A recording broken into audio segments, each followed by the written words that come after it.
中式科幻到底是个什么？是对宏观尺度宇宙力透纸背的刻画，还是没有人类的文明毫无意义？又或者是宅男和剩女的地球毁灭后日谈？没人说得明白。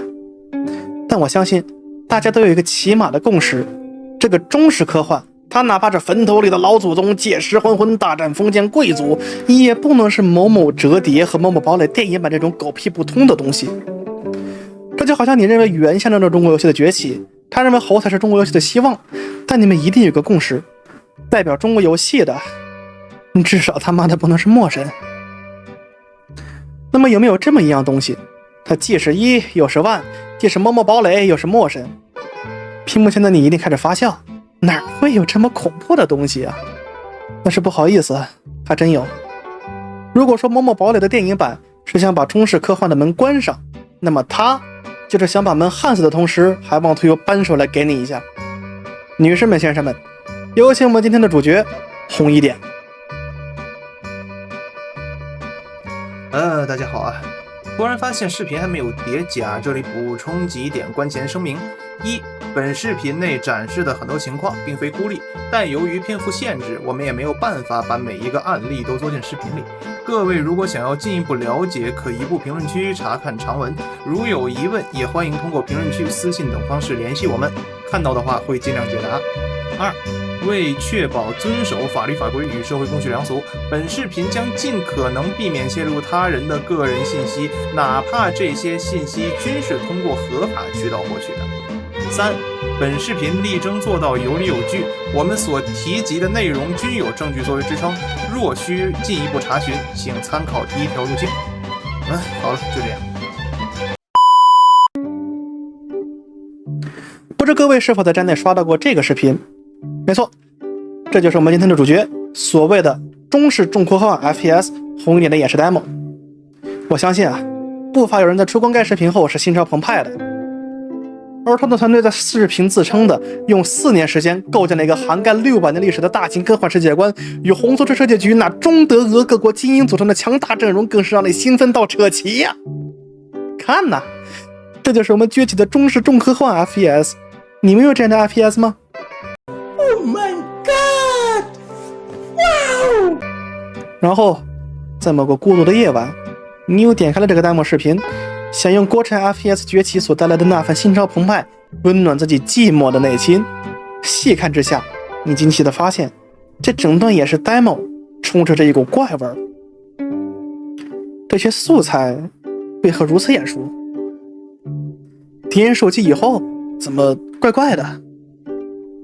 哎，他妈的，你这瞄准器怎么装反了？你不由得开始焦虑，自己之前的心潮澎湃是否理所应当？你打开浏览器，开始检索红苏式设计局以及主创 Ranzalisk 的相关信息，试图为自己不安的内心寻找一丝慰藉。然后你就看到了这个。我见得多了，蓝色高端论坛的游戏板块内容怎么能信呢？于是你重新打开哔哩哔哩，试图找到一些证据证明刚才那几个视频或者专栏的内容都是别有用心之人的栽赃陷害。然后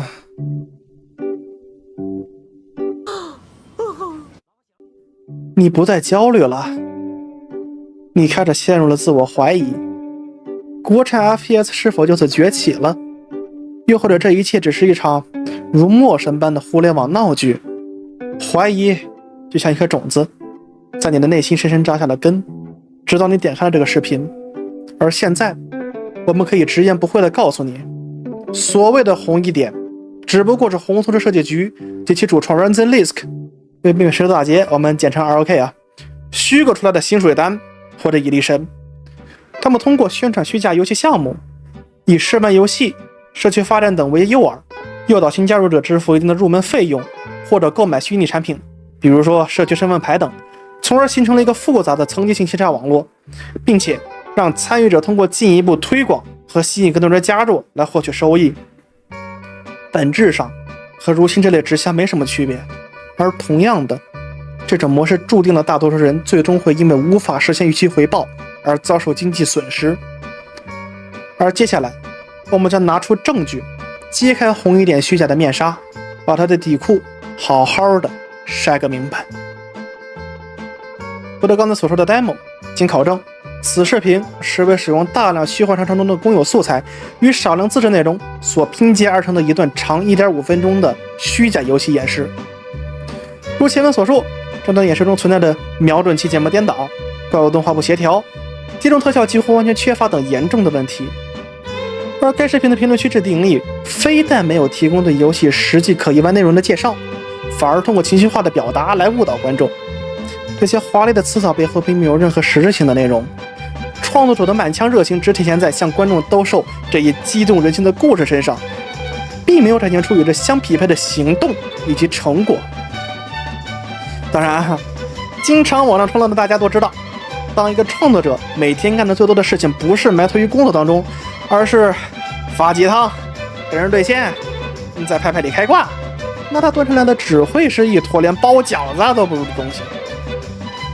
这时候肯定有人会说，你前面说的那些本质上都是浮于空中的有罪推论，是一些类似于心理史学一般的不可证的猜测，没有了证据这一块的营养，大家很难相信你啊。您好啊，我们有的。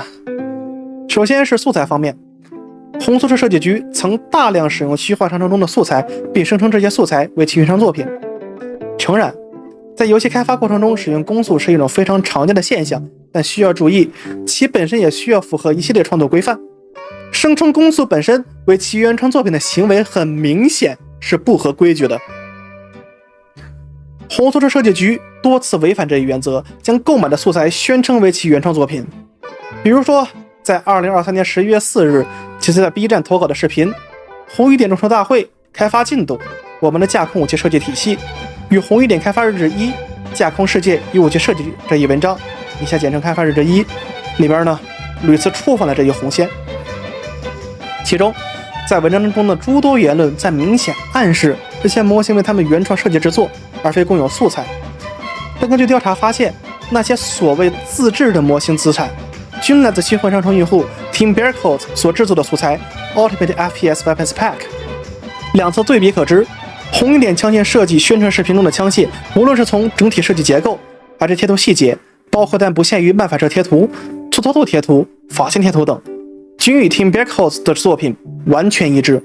而请注意，该素材包已于2018年4月在虚幻商城下架停止出售，并自此停止了对虚幻引擎的授权，仅在 Unity 商城销售。根据虚幻商城与 Unity 商城授权准则，在2018年4月之后便无法获得这一素材包在虚幻引擎内的使用授权，仅有2018年4月前购买此包的用户才拥有此包中的资产后续在虚幻引擎内的使用授权。虽然红一点的制作团队宣称其部分素材购买自独立开发者，但据了解，项目红衣人民战争最早立项于2019年，射击游戏项目红一点更是于2022年立项，也就更不可能获得这一素材包中资产在虚幻引擎中的合法使用授权。回到那篇开发日志，文章开发日志1中的诸多表述也证明了他们对 FPS 中的枪械设计与制作流程完全一无所知。比如这一句以及这一句。具备相关专业的知识的人明显可以看出，配图与视频内容均显示正在将已完成的低模，而且此低模存在明显的边缘卡线。进行简单粗暴的细分，与奇妙的将高模向低模拓补的术驴唇不对马嘴，完全违背基本的模型制作流程。这就好像 ROK 在宝可梦对战中派出小玄石以后点了个高温重压，并在别人询问小玄石是否合法时推说是朋友送的。你那个朋友他呢合法吗？听着令人忍俊不禁，对吧？当然啊，除了枪械模型资产盗用外，红头车设计局也盗用了虚幻商城中的场景资产。2024年2月14日，红头车设计局在 B 站投稿了一个视频切片，并于切片中宣称图中内容为自主设计制作的原创场景，其主创 RLK 也在红衣工程活动总群中回答网友提问时再次确认了这一点。然而搞笑的是，该场景时间为2021年4月25日在虚幻商城由 SO2 上架销售制作的场景 Military Training Warehouse。 可能会有观众质疑啊，那个人家不是说过吗，中德俄合作啊，万一作者是人家的境外合作伙伴呢？我知道你很急，但是请先别急。这个场景原作者 Stephen Orpison 在此作品的说明页面详细表明了为个人项目，并且人家是个英国人，老伦敦证明自己，怎么看怎么都对不上号。当然啊，作为黑与快斗和来城三姐妹看家手艺的赛博飞翼传承人，光通美术素材肯定是不够的。我全都要。没错，红头车设计局也盗用了诸多代码、蓝图资产，甚至于将虚幻商城中的整个游戏框架模板都直接挪用，并且宣称为其原创开发。同样在文章开发日志1中存在着诸多类似于我们程序组完成了整个主界面的程序重置，我们做了个类似整备区或者说藏身处的场景这样的描述，并配图表示以上界面内容、程序内容均为原创开发。然而配图又一次无情地出卖了他们。图里的这些游戏界面与其所谓的藏身处场景均来自虚幻商城中的 First Person Shooter Template Pack、RPSTP 2.0 及第一人称设计模板包。我们的红松之设计局只是将原模板背景中的2处原作者 logo 删除，并且修改了菜单文字内容，就将其宣称为原创开发。甚至原模板包中的桌面模型、默认红色小白人模型、背景的网格贴图都未进行任何修改。为进一步证明此游戏框架并非红松之设计局原创开发，我们在此资产包 FPSTP 原作者 Pilgrim Games 的 Discord 公共频道上发现了如下一段发生于2023年5月25日的对话。其中用户 Ranz Eisenstedt， 也就是账号红松之设计局的持有者 RLK 留言称Hello guys, I want to buy your pack cause your fantastic ammunition. Ammunition 我操，那么抱歉，但实在绷不住。But I'm afraid about technique issues. Overall, you guys have done a great job, except for the migration difficulties caused by code management. 由上述对话可知 ，FPSTP 资产包为红色的设计局通过虚幻商城购买所得，并在购买后进行此资产包的资产迁移，也就是锁上套模板工作中呢，遇到了些许问题无法解决，因此在此频道对原作者进行咨询。在此之前，原作者 Matthew 与红头车设计局并无合作关系，因此也就无法使用个人方式进行联系，仅能通过公共频道进行沟通。而这种披着原创外皮行怪盗之实的行径并非孤立。考虑到篇幅限制，我们就不在视频里做更多披露，有需要的朋友可以在评论区里找到我们总结的长文，慢慢品鉴。总的来说，红头车设计局大量的借用、挪用、盗用他人美术、代码资产的行径证据确凿。然而每当他人指出此问题，却都采用回避疑问、歪曲事实的方式来进行应对，并以此来误导观众、玩家与这种参与者。2023年8月19日，红头车设计局在 B 站发布的文章声明，针对游戏智库公众号投放实时文章的回应，里边呢有类似的描述：我们自己制作或前期效果演示使用的合法商业授权的合作素材，基本上来说都是比较小的、没有特征的物件，我们才会考虑使用外包或者公用的商业授权素材。但由之前章节的大量证据与对比可知，红松的设计局不断大量的使用了虚幻商城中的资产，甚至整个游戏场景、整个游戏模板框架几乎完全挪用，与上述所谓的比较小的、没有特征的物件完全相悖，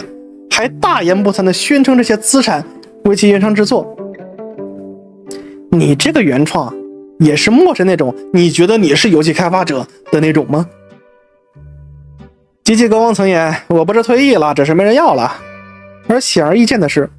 红松之设计局这种宛如卡卡西一般一眼偷的工作环境是没有办法把任何有能力的人留下的。那么当本身也处于一个没人要阶段，该团队的产出能力也更是狂拉、劲拉、暴拉，弱。难道一切都到此为止了吗？难道我之前的努力全当木大了吗？丫的，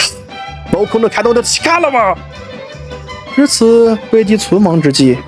救赎出现了。どうも、AIです。どうも、Photoshopです。2024年5月27日，账号红素质设计局发布动态展示了所谓红一点 Alpha 版本实际演示，并附上了一张虚幻引擎编辑器截图。同时，主创 RLK 在其 ArtStation 同名账号上传了4张作品。而天不随人愿呐，图片又一次出卖了他们。我想此时此刻，他一定无比怀念那个车马很慢、没有互联网的美好时代。首先是引擎页面截图，请各位注意画红框的位置。他上传的实际截图右侧播放按钮并未按下，表明此时引擎运行于编辑器模式。而运行于编辑器模式的虚幻五引擎界面左上角呢，无法将界面工具栏完全隐藏，只能将其他工具栏隐藏以后保留一处圆形工具按钮。另外补充个小知识，无论在运行模式还是编辑器模式，虚幻引擎画面左上角均会存在一处无法隐藏的小尺寸蓝色三角图标，同时画面上侧还会存在一条极为细小的淡蓝色边缘线。由以上对比可知，2.6K 上传的截图与正常虚幻引擎截图存在着很大的差异，上述界面特征并不存在。至于这张引擎截图是怎么来的嘛，还请各位自行想象。你以为到此为止了吗？非也啊！为进一步论证其实际演示的真实性，我们选起了其 ArtStation 上的第2张照片，分别上传至 AI 鉴定网站 AI or Not 与 High Moderation 进行检测，两网站均显示此图片极有可能为 AI 生成。但是话说回来了，对吧？验证机器的也是机器，说的拗口一点就是，鉴定机器的机器真的靠得住吗？所以为了确保结果的准确性，我们做了一次简单的对照实验。在对其上传的另外2张图片进行检测的同时，我们用 Stable Diffusion 自制了一张 AI 图片，并且对虚幻引擎官方场景古代山谷进行截图，将这些图片截图均缩放至 2.6K 上传图片在 ArtStation 所展示的一致尺寸，并且一并检测，并将检测结果进行对比。而结果如下所示。实际演示都这样了，其他的宣发内容还逃得掉吗？显然不能啊！自2023年3月至6月期间，账号红松车设计局连续发布的一系列设定原画，经网站 AI or Not 与网站 High Moderation 检测后，全部显示为 AI 制作，甚至于连2024年5月5日发布的这条视频，红衣 S2AP 柏林的空气真香甜 Das ist die Berliner Luft 设计局的安科电台中的音乐也很可能为 AI 生成。谁还不会2句塑料德语了？是的，连音乐都是 AI。而奇异却搞笑的是，大用特用 AI 的红松车设计局其主创 2.6K 却在红衣公众活动总群 0.1.1 发布游戏宣传画，并且被质疑是否为 AI 制图时，大言不惭地宣称确实不是 AI， 我们讨厌 AI， 仿佛一个渣男一般把 AI 用过就踢开。可怜的 AI 啊，哪怕被弃之如敝屣，却也不离不弃地为其不断创作，因为他发的那2张图也是 AI 生成的。事已至此，我们只好感叹，太伟大了 AI。既然 AI 上已经爆发四散了，那么 Photoshop 上你也准备有场派剧吧。2024年6月24日，2.6K 在红衣工程活动总群 0.1.1 中发布了一张所谓的资产合并示意图。由于此图中武器与手部光影与背后场景光影完全不相符，被群内参与众筹玩家一眼戳穿为 PS 拼接图片。即便如此， 2.6K 仍然利用普通玩家对游戏开发流程的不了解，辩解声称资产合并的第一步就是先使用 PS 拼接出样图。对游戏模型贴图制作稍有了解的人即可知，对于远程协作情况下 3D 资产的制作，首先要进行的是 LookDev 检查，或者说LookDev 流程，也就是提前制作一个或者多个标准的光照场景或者光照检查工具，用于 3D 模型和材质预览，帮助艺术家快速评估在不同光照条件下的外观效果的一致性。而在任何开发流程中都不需要，也并不存在所谓的采用 PS 拼接样图的步骤。其上述发言不但表明其对于参与众筹玩家日常的信口雌黄，也表明了其对 3D 资产制作流程那是完全的一无所知。2024年7月 B 站账号红松车设计局发布了一条动态，并附有2张游戏截图，意在展示其所谓的游戏 UI 设计。然而根据调查发现，图中所使用的物品图标均为挪用拼接而成，并且均来自 3D 资产下载网站 TurboSquid 中作者by Steve Meister 于2022年8月23日上传的 3D 资产 Mercenary Soldier 3D。 请注意，根据授权页面提供的信息，购买此资产的授权明确限定于角色的 3D 模型使用，并不包含展示页面中的人物姿势、动画或者 2D 图像。这意味着无论他们是否购买了此资产，如果未经许可直接使用这些用于展示的 2D 渲染图像来制作他们所谓的实际 UI， 都将构成了侵权的行为。某位金发刺猬的少年说：“我要成为火影，凭的是他肚子里的脚喇嘛。”某位男生女相的神人说：“我要创造一个包容所有人的温柔律法，凭的是他屁股底下的碎星高达。”在某个团队说：“我们有全国顶尖的技术，凭的只可能是梁静茹给的勇气。”2023年8月5日 ，B 站账号红酥的设计局发表了文章：“红姨，知道你很急，但你先别急。关于我们的游戏消失了2年，10个月后又发表了文章：中式先锋科幻独游红一点即将上架 Steam， 制作人想说的一些话，美术和渲染片。”抛开可能涉嫌违反广告法的那些个罪不谈，其对自身游戏技术水平和制作能力所夸下的海口也真的是令人汗颜。我们无法理解何种准3A级团队的工程文件中仅存在12项文件夹，这甚至连很多小规模独立游戏的1级文件分类数量都无法达到。我们无法理解何种准3A级团队仅有的12项文件中1项疑似第三方资产内容，6项可确定为第三方插件资产内容。这6项内容中还存在着 Abandoned Court、Military Training Warehouse、FESTP 这种整个场景、整个游戏框架的资产内容。我们也无法理解何种准3A级团队能干出将 Decal Designer、Spline Ropes 这种工具类资产直接放置于1级文件夹进行管理，这种连一般虚幻引擎爱好者的个人工程都难以做到的资产管理工作。而我们更无法理解何种准3A级团队能在不使用 C++ 情况下修改引擎的核心渲染组件和 GA 光照效果。你来不扣电按钮呢，离家出走了。另外，我们不得不科普一点开发常识：使用中文页面的虚幻引擎进行开发可能会遇到难以预料的 bug， 尤其是对于修改渲染管线这样的复杂任务，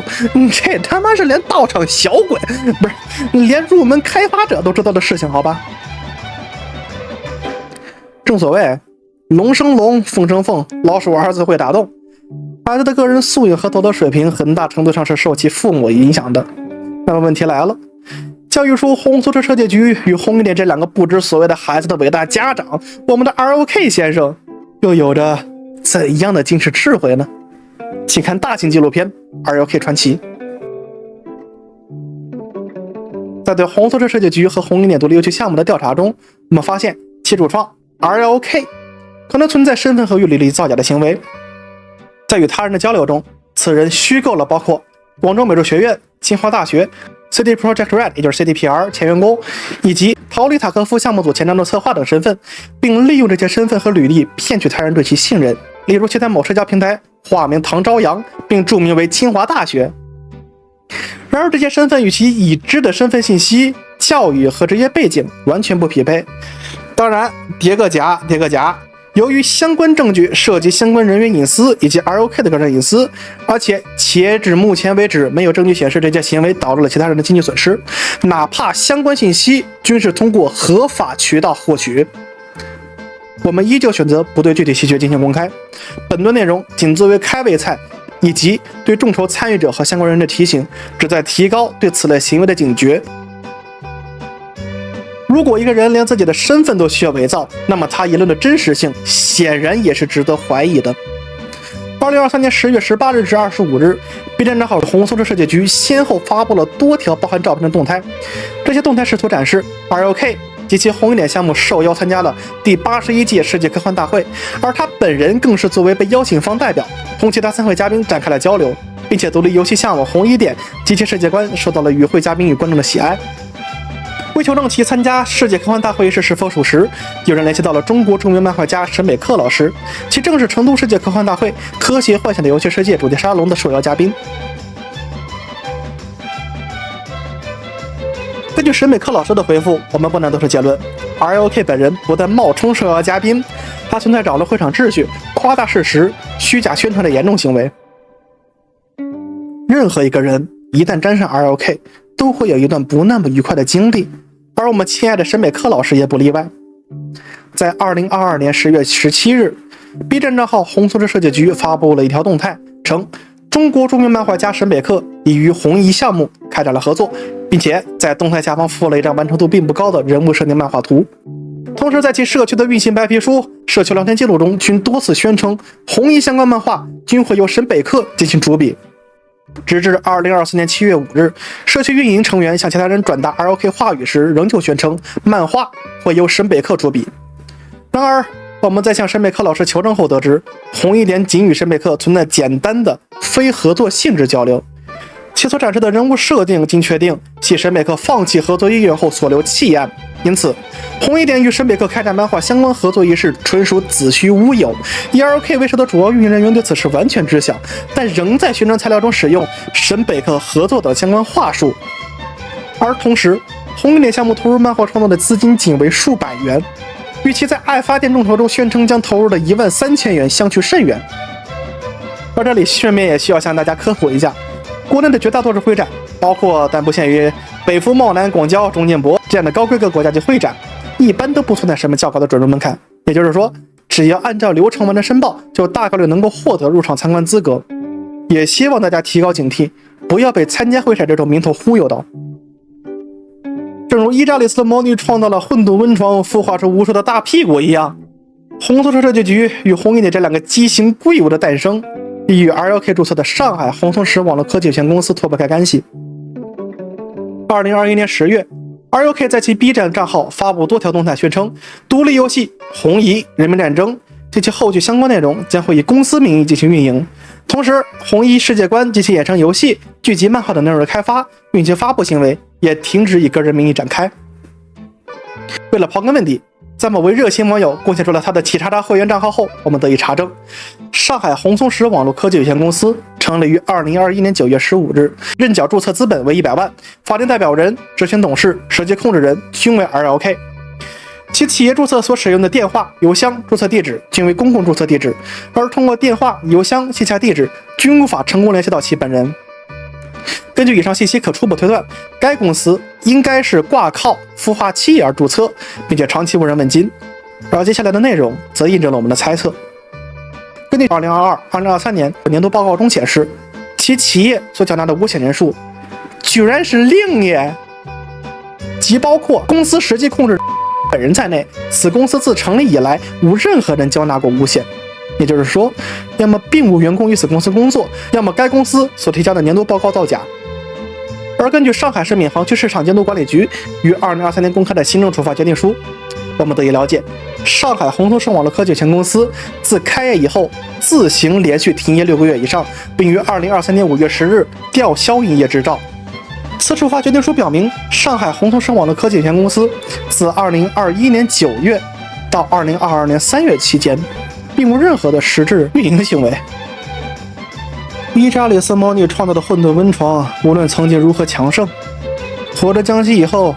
也只能产出老王这种被灵魂狙击枪按着不断磕头的铁废物。而上海红松石网络科技有限公司，无论曾经被 ROK 如何吹捧，最后所产出的红松石设计局与红衣点，也只能被趴下的哭狠狠地踩在地上。只能说，令人感叹。